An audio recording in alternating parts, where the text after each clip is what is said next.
overhead luggage began falling down, some directly on people's heads, laps, and into the aisle. I felt like we were tumbling around in a washing machine.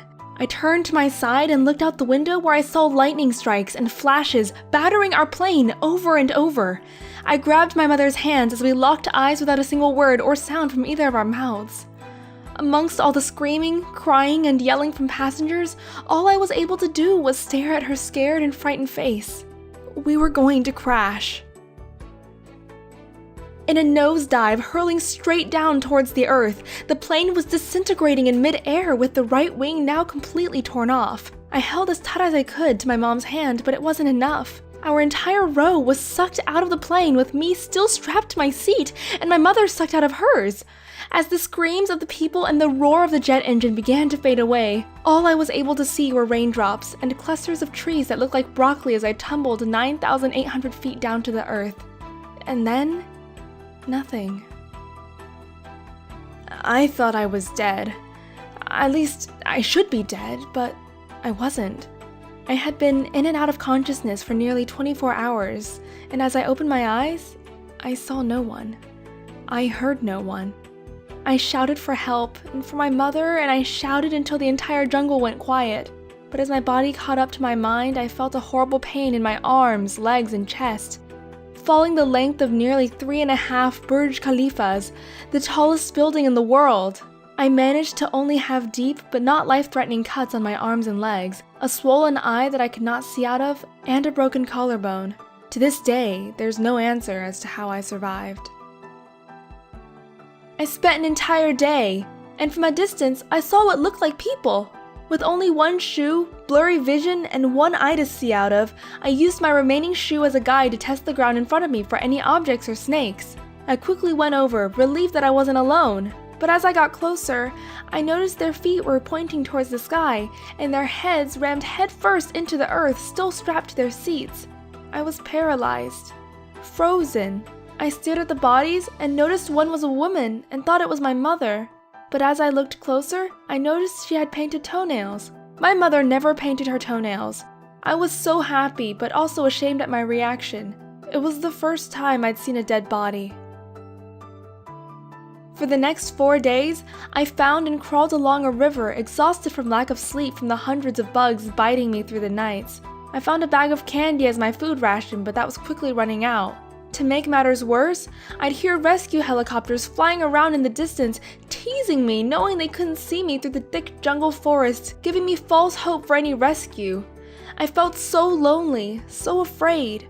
I wondered if it would have been better to just die in the crash than go through this mental and physical suffering. Still, I crawled around and floated along the river for days, hoping either death or rescue would come sooner rather than later. After 10 days, still no one or nothing until I saw what looked like a boat parked along the river. Was I hallucinating? No, I could touch it. It was a real boat. What little energy I had left, I stood and searched for the boat's owner. No owner, but there was a small path which led to a hut with a palm leaf roof.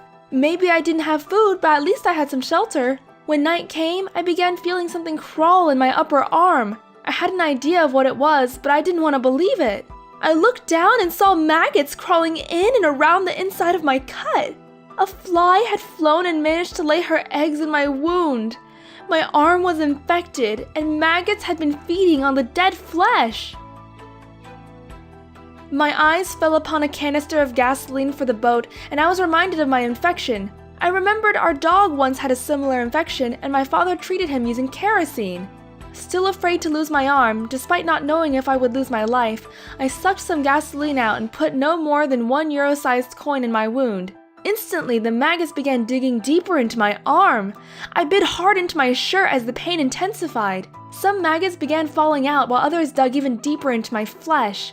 I was forced to pull out about 30 maggots and actually felt pretty proud of myself, but there were still a few alive. At least the infection had been partially sterilized.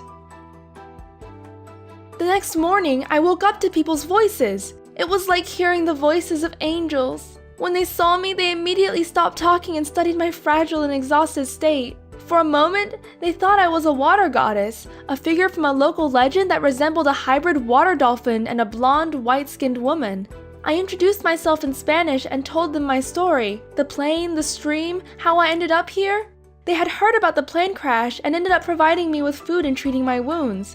The next day, they took me into town and I was immediately airlifted to a nearby hospital where my father was anxiously waiting for me. We didn't say a single word to each other. We just hugged and held one another, not letting go. The doctors diagnosed me with a torn ACL, a strained vertebra in the neck, a partially fractured shin, several deep lacerations on my arms and legs, and a swollen eye shut due to popped capillaries as a result of the freefall from the aircraft. In total, I spent 11 days in the Amazon jungle. Out of 91 souls on Lanza Flight 508, at 17 years old, I was the only survivor.